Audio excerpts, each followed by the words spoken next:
Ever gotten a medical bill that made your jaw drop? You went in for a checkup, maybe a minor procedure, and a few weeks later, a piece of paper arrives with a number that looks more like a down payment on a car.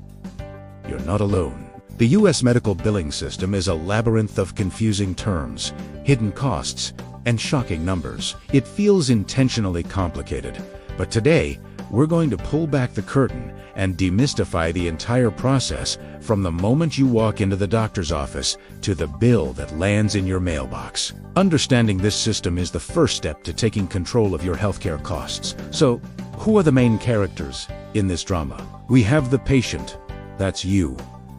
The providers, like hospitals and doctors, and the insurers, the big health insurance companies. Let's trace the journey of a single medical bill together.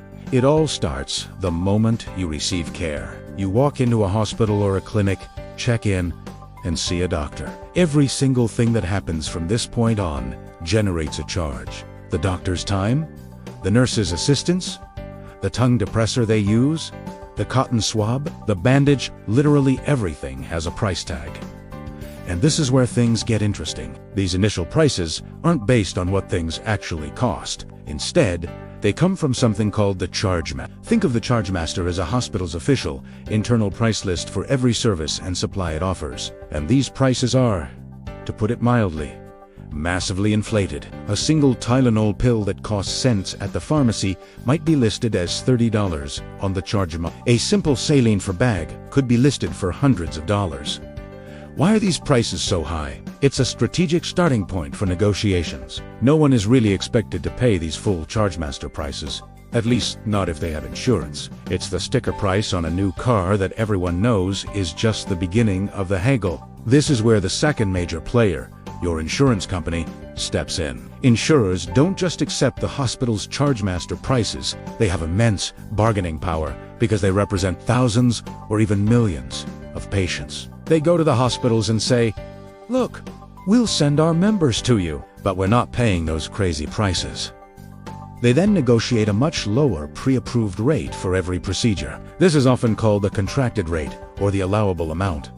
This negotiated price is a huge discount off the Chargemaster price. For a procedure listed at $10,000 on the Chargemaster, the insurance company might have a contract to pay only $3,000. This negotiated discount is the single biggest reason why having health insurance can save you from financial ruin. Without insurance, you could technically be on the hook for that full, inflated Chargemaster amount, although we'll talk later about how you can fight that. So, the hospital sends the inflated bill to the insurer. The insurer applies their negotiated discount. Now, what about you? The final bill that you, the patient, receive is determined by the specific details of your health insurance plan. This is where terms like deductible, copay, and coinsurance come into play. Your deductible is the amount you have to pay out of pocket for covered services before your insurance starts to pay. Let's say your deductible is $2,000. For that $3,000 procedure, you would be responsible for the first $2,000. After you've met your deductible, you might still have a copay, which is a fixed amount you pay for a service, like $40 for a specialist visit. Or you might have coinsurance, which is a percentage of the cost you have to cover. For example, with a 20% coinsurance, after your deductible is met, you would pay 20% of the remaining bill, and your insurer would pay 80%. All of these elements deductible, copay coinsurance, are subtracted from the negotiated rate, and whatever is left is what the insurance company pays the provider directly. The part you're responsible for is what shows up on the bill you get in the mail. Now, even if you understand that whole process, things can still go wrong. One of the most frustrating issues is surprise billing.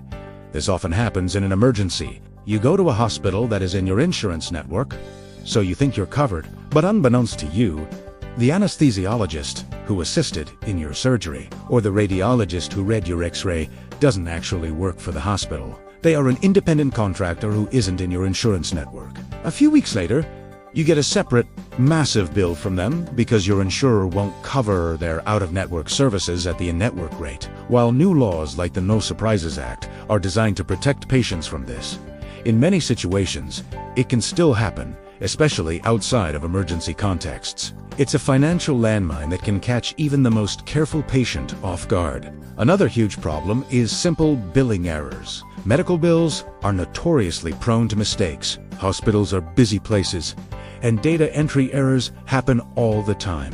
You might be charged twice for the same procedure. You could be billed for a medication you never received. Or, more subtly, there could be a coding error. Every medical service has a specific code, and using the wrong code can drastically change the price. A simple clerical error could change a code from a routine exam to a complex surgical procedure, costing you thousands of dollars more. Studies have shown that a huge percentage of medical bills contain errors, which is why it's so important to never just pay a bill without scrutinizing it first. This all points to the biggest overarching problem in the US healthcare system, a profound lack of price transparency. In almost no other industry are consumers expected to purchase a product or service without knowing the cost up front. Can you imagine buying a car, or even just a coffee, with no idea what the final price will be? Yet, in healthcare, that's the norm. It is incredibly difficult, and sometimes impossible, to get a clear, straightforward price for a procedure before you have it. You can call the hospital and ask, but they might not be able to give you a straight answer, because the final cost depends on what your specific insurer has negotiated. This lack of transparency makes it impossible for patients to be savvy consumers, to shop around for better prices, or to plan for their medical expenses. It leaves patients feeling powerless and vulnerable in a system that should be there to care for them. So, what can you do? It might feel overwhelming, but you have more power than you think. First and foremost, always review your medical bills. Don't just look at the final number and pay. Your first line of defense is to request an itemized bill. This will break down every single charge, line by line. You'll see the charge for the room, for each medication, for the doctor's time, for every single supply used. Go through it with a fine-tooth comb. Does it look right? Were you charged for a service you didn't receive? Do you see duplicate charges? Question everything. If you see something that looks wrong or a price that seems outrageous, call the hospital's billing department. Be polite but firm.